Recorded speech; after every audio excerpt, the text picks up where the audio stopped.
Hi there, my name is Tom. I've been wanting to make this video for quite a while. And the subject's going to be how we drive roundabouts here in Carmel, Indiana with our 145 and 150 roundabouts in a little town of 100,000 people. It's a pretty significant percentage of all the roundabouts in the United States. And it is an issue for people who don't travel through here very often. Those of us who live here have become quite used to them. And they're obviously not going to all be the same. They're almost all retrofits, so they've had to be designed around existing street system. And we'll be going through some really simple ones, some that are more complicated, and one or two that are really complicated because there's like multiple levels of them, and you have to be very careful when you navigate through those. The city has been on this program for about 20 years, and gradually over time we have increased the number, and we're still growing. I think we're installing 5 new ones this year. Taking out almost all the stoplights. There's a few stoplights obviously you can't get rid of because of the businesses and stuff that are around them. It'd be very expensive. You have to buy the right of way and build more roundabouts. And there's a few on a very busy street right behind me, Michigan Road, a few stoplights that'll probably never go away because that's actually a state highway and not maintained by the city. So let's get started. So the first roundabout we're going to go through is on 96th Street at, Commerce Drive. This one is a T intersection, basically. And you'll notice some signage. You saw back there are signs on the pavement, signs by the side of the road pointing to which directions you're allowed to travel. And then this one is 96th Street and Shelburne Road. And there we can see on the right the sign right there, just went by, pointing out which ones you can take. And here you can use either lane to go straight.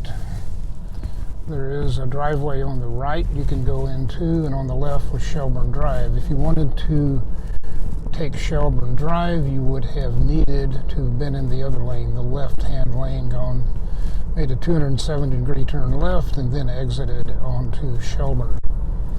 So that's a fairly simple 2-lane roundabout, 2 lanes in each direction, that is, in spite of the fact that the road feeding in is only 2 lanes. They built some wider stretches there to allow the roundabout to be essentially a 4-lane roundabout for a 2-lane road.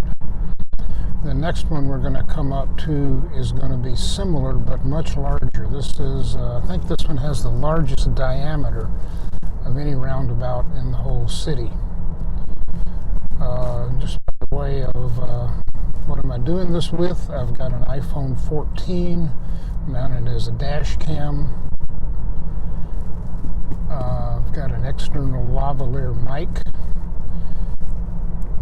And you can see I have my HUD displayed up there, heads-up display, so you can see my speeds that I'm traveling through these roundabouts. This one's just like the last one. It widens out here at the roundabout to give you 2 lanes of travel in each direction. I can go straight here, I can turn left, I can go right, but I have to be in the correct lane to do that. In other words, it's important that you know when you get to the roundabout what you're going to do next. You don't want to be switching lanes within one of those roundabouts. And the next one we're going to come up to, you're not going to have the opportunity to switch lanes because it's only it's 2 lanes each direction, and the roundabout itself is only 1 lane. It doesn't have 2 lanes, so you don't have any choices to make up here in terms of which lane you're going to enter the roundabout. So here we are, about a mile, half a mile later, and we're not going to see the directional signs here. What you're going to see is this 15-mile-an-hour sign and just a simple diagram of the roundabout on the right. You'll see a yield sign here, a stay to the right sign. Looks like this guy here is going to go straight through. There he goes. And this time I'm going to make a left turn and go north. Okay, so here's the roundabout I'm talking about. And if you look at the sign that's coming up here, if you're in the left lane, you can only turn left. And if you're in the right lane, you can turn left, go right, or go straight on. And I am in the left turn only lane here, so I cannot go straight here. So I'm going to go around, make a 360, and then shift over to the go straight lane and go back headed west now. So that one is that way because of the configuration of the streets. This is it's exiting from, it's going from a 4-lane street to a 2-lane street. Now this one's very simple. It's just Spring Mill Road, and it's 1 lane each direction, and we're going to go north on Spring Mill here. Okay.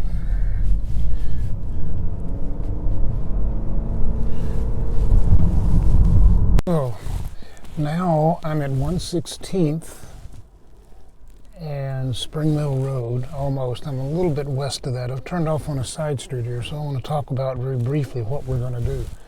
This is a series of 3 roundabouts with you have to make decisions at each roundabout about which direction you're going to be going.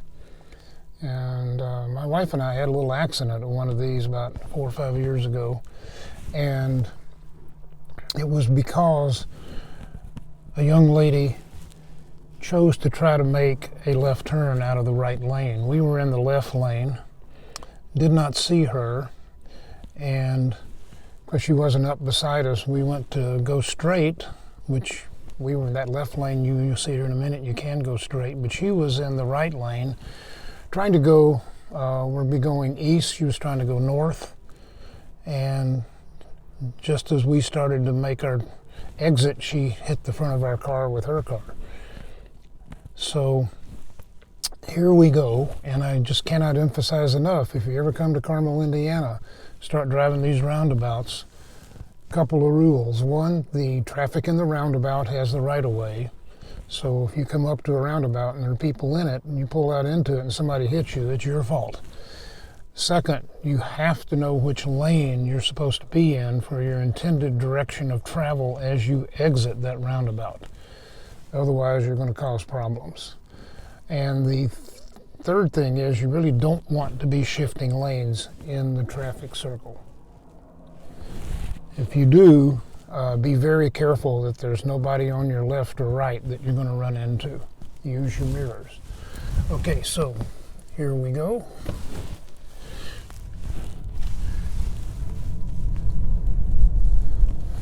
So this is the first one, 1/16th and Spring Mill Road.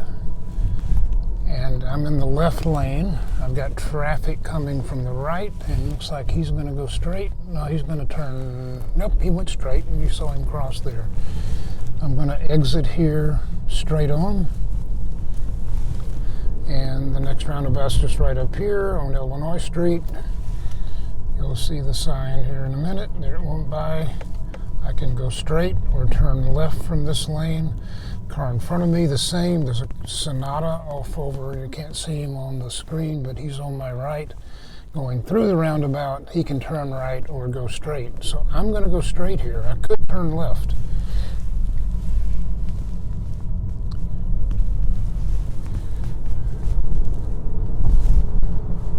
The next roundabout is going to be Meridian Street, or US 31, at 116th Street. This is what we call a dumbbell roundabout. It's actually two roundabouts, one on each side. And you got to be careful here because it's 4 lanes each direction. Nobody coming, so we'll just navigate through here. We're going to continue to go straight. From this lane, I can turn left, go north on 31, or go straight. Speed limit here is about, I think it's 35. You'll notice that I am slowing down significantly as I go through these roundabouts, and that's actually a good thing because what these roundabouts do is they allow traffic to keep moving, but you're forced to slow down. We have had a few idiots that didn't slow down, tried to go straight through the roundabout and hit the decorations out in the middle, and did one of them, I know, did $100,000 worth of damage that his insurance company had to pay for. And the guy that would hit the obstacle in the center was badly injured too. Must have been going pretty fast. Probably, I don't know, who's to know. I never read the accident report. So here the speed limit is 35. And we're just pretty well keeping up with traffic, doing a little over the speed limit. And we're coming up on a very simple roundabout this time. This is College Avenue. It's 4 lanes on both sides, so we're just going to go straight here. Car just passed me on the right. That's perfectly legal in Indiana. You can pass on the right if the road is clear, no problem. Let this guy get out here a little bit ahead of us. Oh, no, he's not going to. Okay.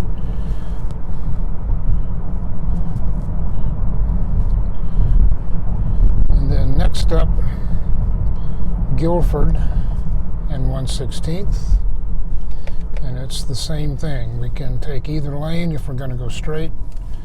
Left lane for left, right lane for right. I'm going to go straight. And then I'm going to make a U-turn at the next roundabout. It's one nice thing about roundabouts. You can make U-turns at any of them. You don't have to worry about it. All you got to do is just stay on it for a full 360 and head back the other way. So we have arrived at this junction. This is Old Meridian Street at Carmel St. V's Hospital. So the first roundabout here is going to be one I'm going to want to turn right on.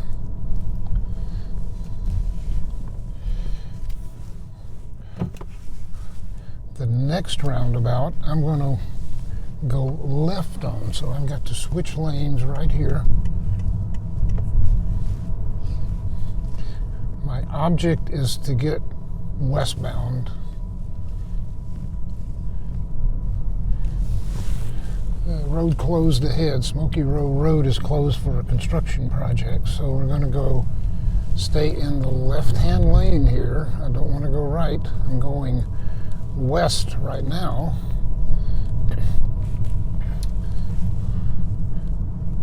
But I want to stay on here, continue on. There's all kinds of entrances and exits. You can see this is pretty complicated. And then we're going to stay in the left-hand lane. This is, I think, the 4th roundabout we've been through. And there's another one up ahead. I don't want to go on Eglin Drive. I want to go on 136th Street westbound. And here we are. Then up ahead is another roundabout. A very simple one, though. The road narrows down here to 1 lane each way. And so this roundabout only has 1 lane in each direction. Now, I'm going to make a U-turn here. You notice there's no direction signs on the street or on signage here. It's pretty obvious what you have to do. I'm going to go back eastbound on 136th Street. and go back through this roundabout because I want you to see this map up here. Green map. That is a complicated roundabout system. And I want to actually, if I turn right there, I'm going to get back on Meridian Street, and I don't want to get on Meridian. So let's go this way. Go straight there and go to the shopping center, but I want to keep going right. And I got traffic here, so I have to stop and get behind this little Kia. And we're going to go south past the hospital on Old Meridian. This is a roundabout you really have to know and be careful of, and know all the streets that are coming in, going out, have it in your head which way you want to go. Here, the sign saying if you want to go Smoky Road Road, make a 270. If you want to go to the hospital like that guy just did, you can take a right there. But we're going to go south on Old Meridian Street here. You can probably see those construction cranes. This whole area of town's being redeveloped from single-family homes and a few small businesses into multi-family homes with shopping and restaurants. And we're going to go across Meridian Street. And again, what you're going to see here is a fairly complicated set of roundabouts that get you through a couple of intersections across Meridian, and then we're going to go back south on Spring Mill Road. So here's the first one. And I'm going to stay to the right here. Grand Boulevard. Next up is the Meridian Street Roundabout Complex. And I'm going to turn left when I get across Meridian, so I'm going to go ahead and shift into the left lane here.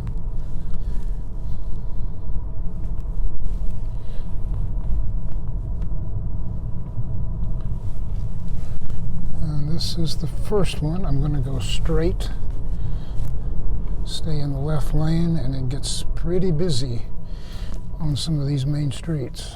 You got to be really careful about who's doing what. So this Chevy Blazer just went by in front of me. I had to stop and let him get through. He has the right of way.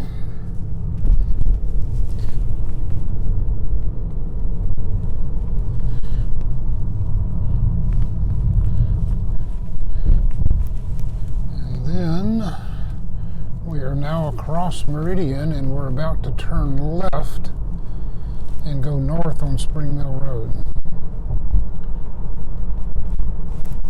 I'm sorry, not Spring Mill, Illinois Street. Spring Mill is a little farther west. And if you're looking at those clouds, yes, there's a cold front coming through, and so we actually have severe thunderstorm warnings out today, starting in about an hour. So let that Subaru go by. And I'm going to turn left on Illinois. I could go down to Spring Mill. It's just right down there. But let's go go back north on Illinois Street. Spring Mill was just a few hundred yards to the west. So, to recap,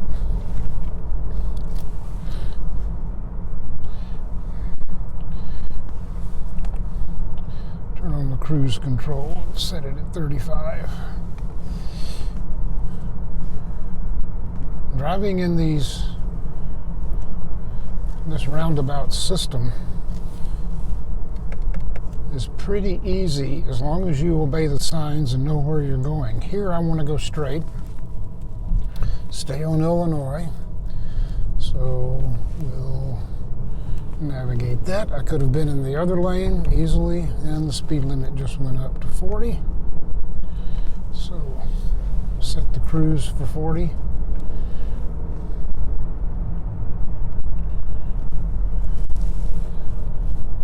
as long as you drive reasonably, stay within the speed limit, more or less. Pay attention to traffic, particularly in these roundabouts. Traffic is going to be coming at you from the left, so always be looking left, which really got me into trouble a few years ago. I'd gotten so used to looking to the left when I went over to England and rented a car over there, and for a 2-week vacation, at the third roundabout I came up to, I looked left. There was somebody obviously coming from the right, and I got really honked at when my car started to move. But luckily I didn't get very far before this guy honked. So I'm going to be turning right up here, which means I need to shift lanes. So check the mirror, shift to the right, and then I'll be heading home.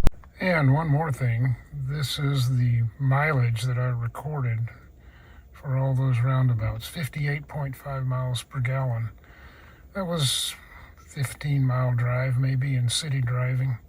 It's pretty darn good for 2022 Accord. This one is a hybrid, so it just goes to show you that because we're not doing a really stop and go, we're doing pretty much continuous movement, keeping, using that energy in the gasoline to keep the car in motion, not sitting idling at stoplights and four-way stops, that it does help gas mileage. I don't get anything like this in other towns where running into stoplights and stop signs and having to stop and go. Yeah, I did stop a few times, but not much. So there's another big advantage to roundabouts. They do result in increased fuel efficiency.